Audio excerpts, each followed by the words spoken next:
Welcome back to the Untouchaballs podcast. Caden and Leo here. Caden, I know you're in disarray because the Nuggets have just fired Michael Malone a week out from the start of the NBA playoffs. Give us your thoughts. Yeah, not only did Michael Malone get fired this morning, the winningest coach in franchise history by that in Michael Malone, but also general manager in Calvin Booth is also out of here. Head coach, GM, out of here with only 3 games to go in the regular season for a team that's kind of hovering right now, kind of in a tailspin, having lost now 4 straight. Trying to figure out what are they going to do? What is going to happen here where they could even end up in the playing game if all goes wrong these last 3 games of the season. We could see this Denver Nuggets team, which was sitting as a 2-3 seed for 95% of the season, could end up being in the playing game because of this bad stretch of games we've been seeing out of this team. Where yes, there's been injuries to Jamal Murray, who might not even be that healthy for the playoffs. So that's Is he going to lovely. play? That's just another thing. Yeah, is he even going to play? That's another thing. Jokic has been hurt. Porter's been hurt. Brown's been hurt. Gordon's been hurt. But even still, you don't make the three ball. You can't shoot the three ball. You don't play defense at all. You don't play defense ever.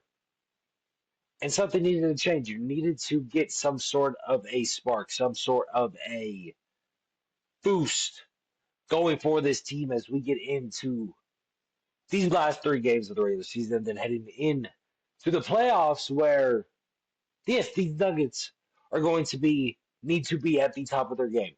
I'm always going to think they have a shot in a playoff series when you have Nikola Jokic as your best player. I think that alone gives you a chance.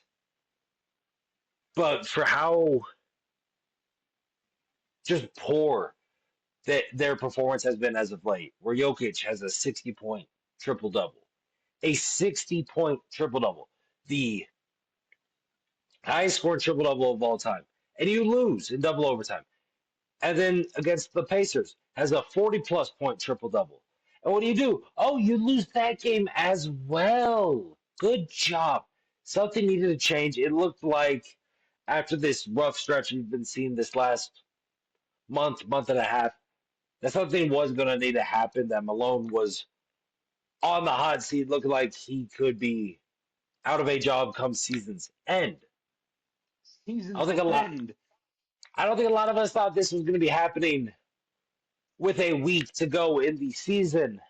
Yeah, But in a Caden. way, I also just kind of get it, trying to get you a push going to the playoffs. And you know what? That's exactly what the Nuggets said in their statement that this is meant to be a spark to give the team the best opportunity to win a championship. I just don't think in reality though, getting rid of your head coach who, has already proven, already taken you and won you a championship, knows he could scheme up some good defense when it matters in playoff time. If that's really gonna get it going, but I guess you're desperate. You need to do something in this 4 game skid. Like you said, you're on the fringe of being in the play-in, which would just be detrimental to this team. I think you got to do what you can with this season with everyone that's been injured, as you've said. But again, you've barely briefly mentioned it. Calvin Booth is also gone. He's kind of done really nothing since he's been in the Nuggets. He kind of took over this franchise and everything and its success and didn't really have to do much. But what are your thoughts on that, Caden?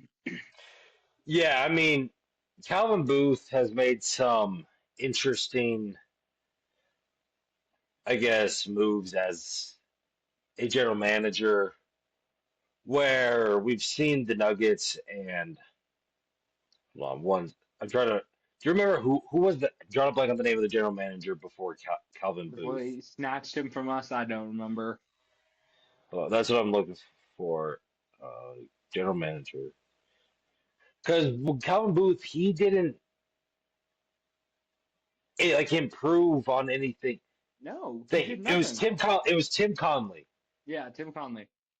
Tim Conley built this team. He was able to.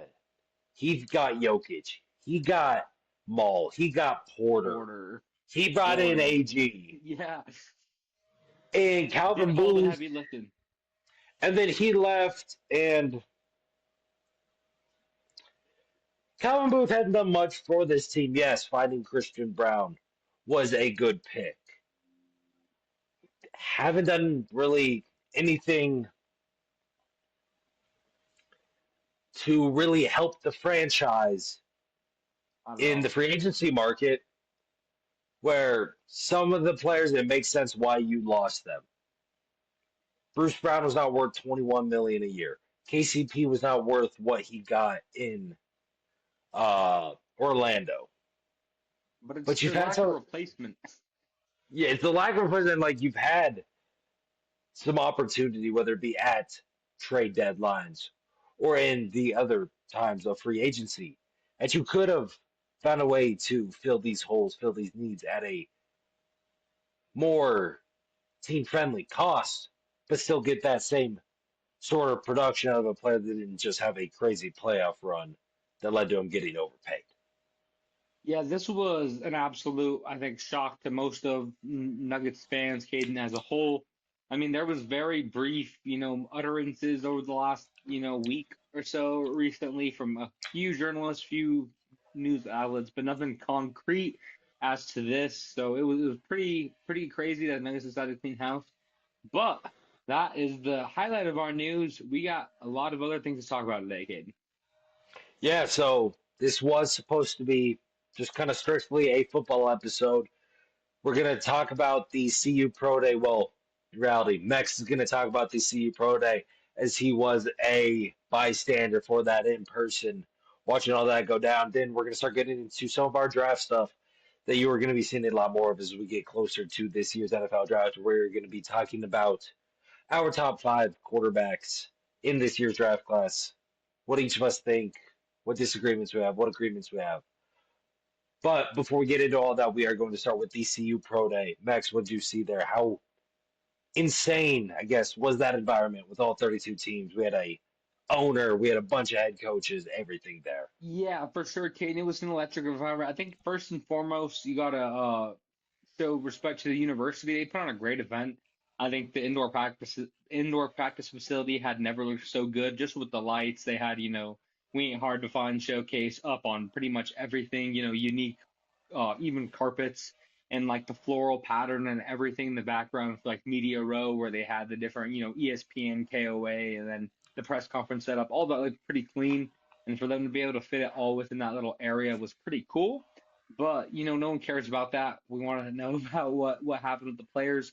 First and foremost, Shador Sanders, he went through 2-minute drill. He threw 63 passes, which only, or I think it was 60, yeah, 63 passes, and then he completed 58 of them, I believe, is the correct statistic, Caden, with three drops in there. So in reality, he really only had two errant throws, and even those were just, within inches out of reach of his receiver's hands.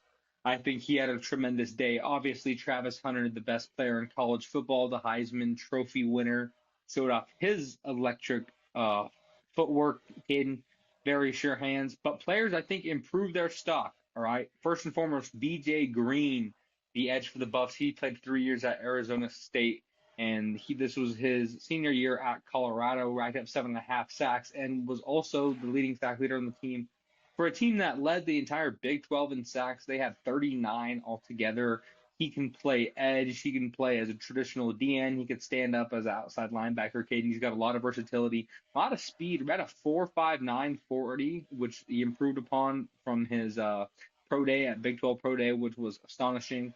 He was talking with, likes of Sean Payton and a lot of other NFL scouts as he was running through drills. Another linebacker, Levanta Bentley, as well for the Buffaloes, who I think is a very pro-ready linebacker.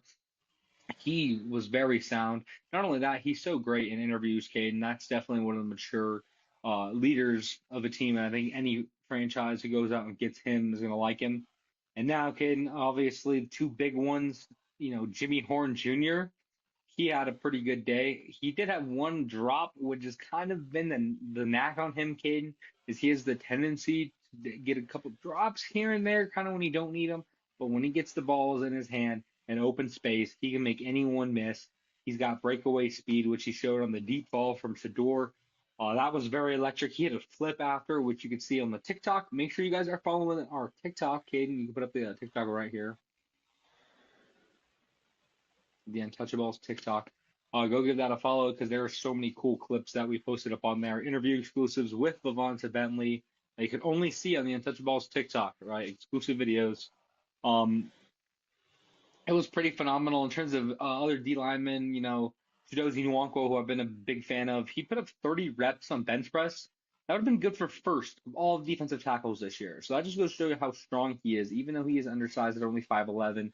He makes up for it with his strength, his power, his leverage. He was a wrestler. He do a lot of cool things. And then another player, Justin Mayers, who I did a video on my TikTok as well. If you want to go give that a follow, he's got great reach.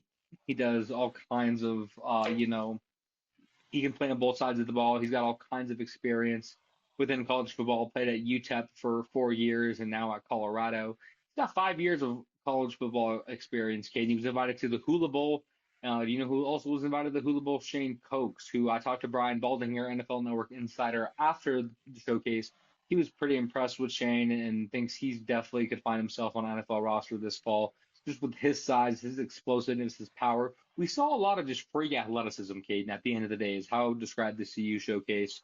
Will Shepard, I don't even think we've mentioned Will Shepard's name yet, Caden, and he had a 40.5-inch vertical, which was the best of all the Buffaloes. Pretty phenomenal. Any of those names surprise you or anything you want to learn more about? Then I guess, Caden. Yeah, no, it seems like you took in a lot from this kind of, I guess, wild experience where we see all these CU players trying to vie for their best shot going into the NFL. And I mean, yeah, you look at it, obviously, the only reason you see probably the most people ever at a pro day is because everyone's looking at that duo of Shador and Travis Hunter. Everyone wants to know if we possibly have a chance. Do we want to take them when they're touted as some like possible great prospects, especially more when you look at Travis. And for those like those two, it's crazy just to see all that. And then for some of those other, I guess, lesser known guys that kind of show up, show out with all the eyeballs, with all that attention on them, I think that's huge for them. Most definitely, Caden. And you talk about Shador and Travis potentially could be the first and second overall pick. Obviously, still up in the air on where those all go with the top five. That includes players like Abdul Carter and Cam Ward, of course, who are also up there. It's pretty exciting, Caden. One thing I will say, Brown sent, Kevin Stefanski, their entire scouting department, their owner was there. They were there full force. The Titans sent about 6 cameras of videographers. They had scouts. Their coach was there. They were in full force as well. And not only that, Titans media. I was actually shocked with the amount of Titans representation just because of the narratives that, it's such a clear and cut and dry case of Cam Ward going to the Titans, which I disagree with. But Caden, what are your thoughts on everything else?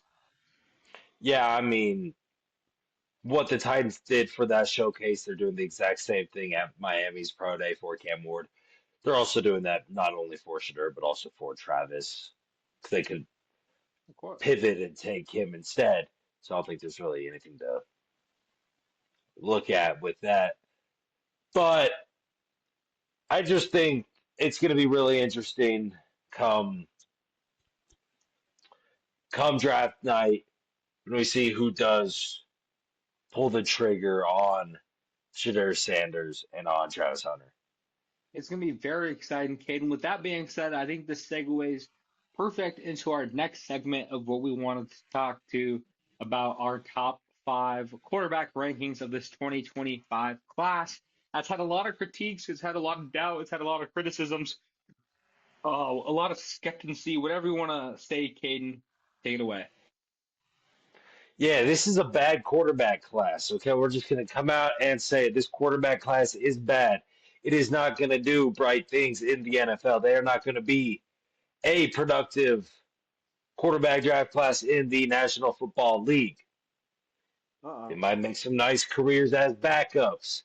We might see some good wandering journeymen that survive 12 years, starting maybe only 12 games their entire career.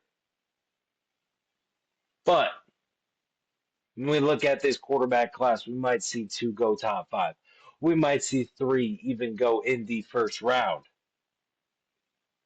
And the top quarterback prospect, I think, out of this lovely, lovely bunch of studs is the quarterback out of Miami, Cam Ward. I think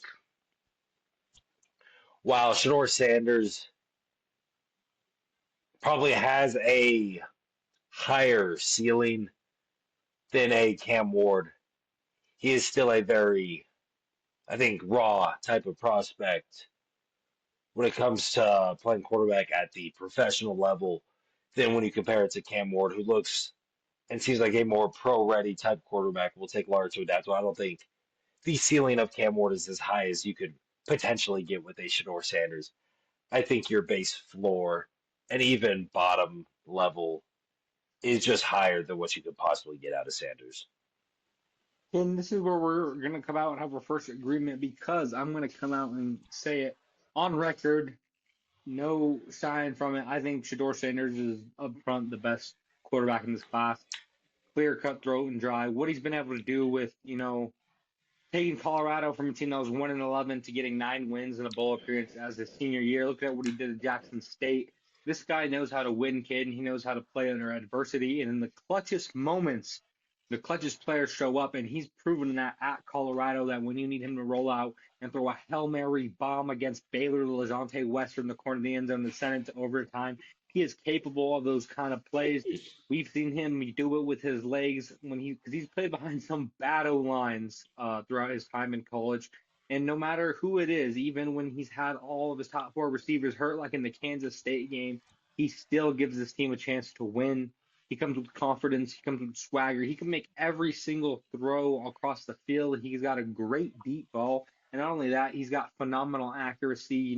The second highest completion percentage, I believe, was in college football history or something like that. Sorry, one of the stats I saw for this season. He had a phenomenal year in his accuracy, his touch, the tightness of his spiral. He can do it all, Caden. And not only that, I think his footwork, his reads, and his fundamentalness within the pocket is absolutely phenomenal. It's textbook. It's teach tape. Tom Brady was one of the people who helped him as a younger guy. And I think you could definitely see that within his footwork and the way he manages the pocket. You're getting the charisma, you're getting the leadership, you're getting the swagger. I think there's a lot to like within Shador Sanders. I will go ahead and say, he did take a lot of sacks. A couple of those, a lot, or let me rephrase that. One of his main issues, Kate, is he does have the tendency to take some sacks when he probably shouldn't, and he tries to extend plays for a little bit longer. I think in the NFL, he's definitely going to learn how to, get through his reads, throw it away. If it's not there, then try to, live long. But again, he doesn't turn the ball over. He's smart with the football, and I think he's the best quarterback in this class. Yeah, I mean, speaking of the sack kind of problem there with Shador, we saw it a lot, especially this year with Caleb Williams. We've seen it in the past with some of these other rookie quarterbacks where they're so used to in college being able to just outrun, outmaneuver every sort of D end on the edge that when they get to the NFL and you're going against a TJ Watt, Miles Garrett, or something like that, they're fast. They are freaks of nature. They're going to be able to catch up to you, make the tackle. That I feel like we could be seeing at least early a lot of those types of sacks out of Shador as he kind of learns the game more, the professional, I guess, like side of it compared to just the collegiate level. And while I think him and Cam Ward are very neck and neck here in the quarterback rankings, as I do have Shador Sanders too. I just think he's just a little more raw of a quarterback and I like the rushing ability that Cam Ward provides, just a little bit more than Shador Sanders. Yeah, that's fair, Caden, because Shador is definitely not, a running quarterback at all. But I do think, when you talk about pro readiness, I don't think there's a quarterback more pro ready than Shador Sanders. Because, like I said, his footwork, his fundamentals, reading, scanning the field, all that's there. That's all going to translate. But again, Cam Ward is right there, of course, at my number two. I think no matter what, we are all ingredients. I think nationally that these are the two top quarterbacks in the class that should go in the first round, and then there's everybody else, and then the second round and down quarterbacks. So you want to give us number three on your list, Caden? Yeah, number three is actually someone I could think maybe sneaks into the first round. If the Steelers are a little crazy, I could see him taking him in the first round. And that's the quarterback out of Ole Miss, Jackson Dart. I think he is the just that like tier below the Shador Sanders and the Cam Ward in this class, where he's got great size, he's got great athleticism, but there's questions about some of the other stuff. Like we've seen some poor decision making out of Jackson Dart in some of his games. He's, I mean, he's not bad at running the ball, not great, not like crazy mobile. He just has lot more question marks, I'd say, in this class than the Shador and Cam Ward. But he also has the physical traits to be one of the higher upside quarterbacks in this class as well.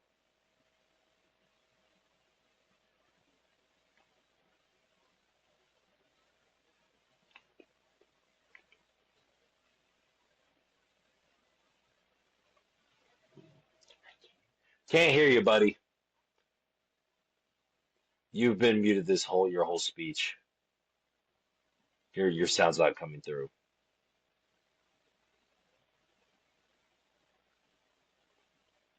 I cannot hear you now.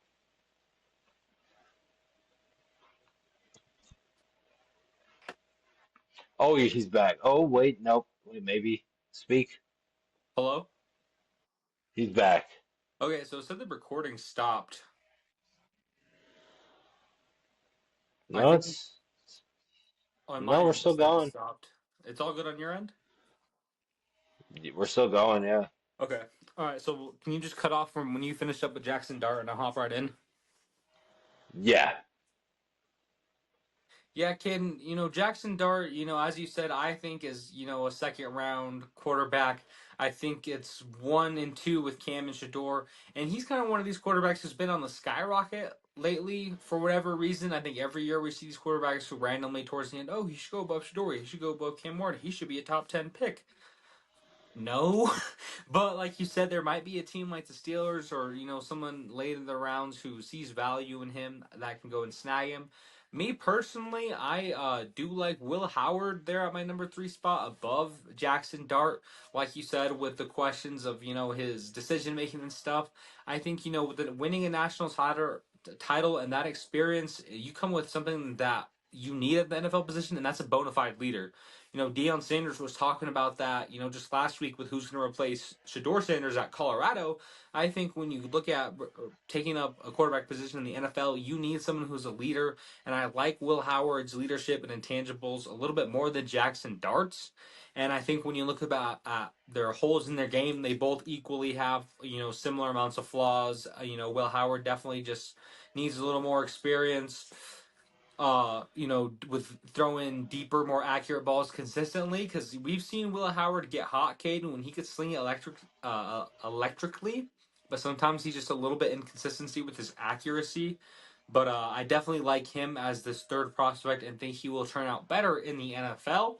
Now, Caden, when I say this prospect rankings, I'm referring to how I believe they're gonna perform in the NFL, not necessarily how they performed this past season in college football. Is that clear? Oh, for sure. For sure. Yes. And then, We like you are said, projecting.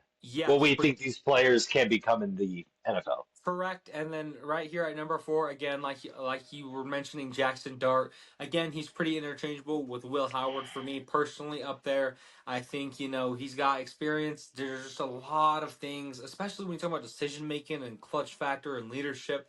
Those are things I all don't want question marks in with my quarterback. Yeah, so yeah, I actually have Will Howard, like you were just talking about, at 4 on my board. Where, like you're saying, we've seen some trouble with the accuracy at times, but then you also see the games like that game against Oregon in the playoffs this past year, where he had over 200 passing yards in that first quarter, just being able to sling the rock. I think he really improved his draft stock this past college football season. And yeah, like everything you said, plus like kind of just what we were able to see in that playoff run, I think builds the case strong for Will Howard. But yeah, I do have him in that 4 spot just behind Dart. Definitely, again, it's kind of interesting, Caden, how we both kind of see we got our A tier of prospects, your Cam Ward, your Shador Sanders.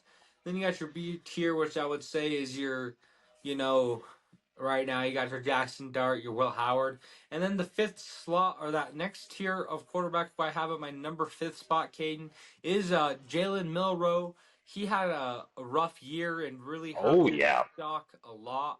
Caden, but I think as a prospect, as a talent, what he's shown on film the previous years, there's still a reason why he was projected as the best quarterback in this class, preseason, right? There's still a reason that talent's there. I think his confidence is really what's taken the biggest damage, if I'm being honest, Caden. But I think you get him to the right program, you get him on a team where he could develop, he could sit, he might be able to, see himself as a backup or potentially start some games in this league at some point. Yeah, I mean, Milrow was a player I was very high on going into this past college football season. I thought he had a good shot at potentially winning the Heisman. Obviously, as we know now, Bama didn't even make well, like they made the 12 team playoff, but Bama wasn't. Not no, they did not make the 12 team playoff because they weren't good this year. Because Jalen Milrow kept throwing the ball to the wrong team. Yep. He was getting.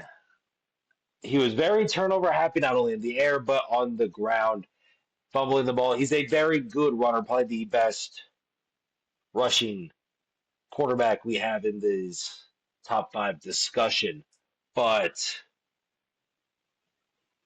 some of that decision making and just his accuracy, in my eyes, moves him just shy out of my top 5 into that 6, where I think we do see Syracuse's former Ohio State quarterback Kyle McCord actually be taken in that 5th spot, where we saw such a big jump for me McCord this year throughout the season with that Syracuse Orange Ball Club where they were winning the big games. He was showing up in the big moments in that game against Miami. He was able to go back and forth with Cam Ward and outduel him to get that victory.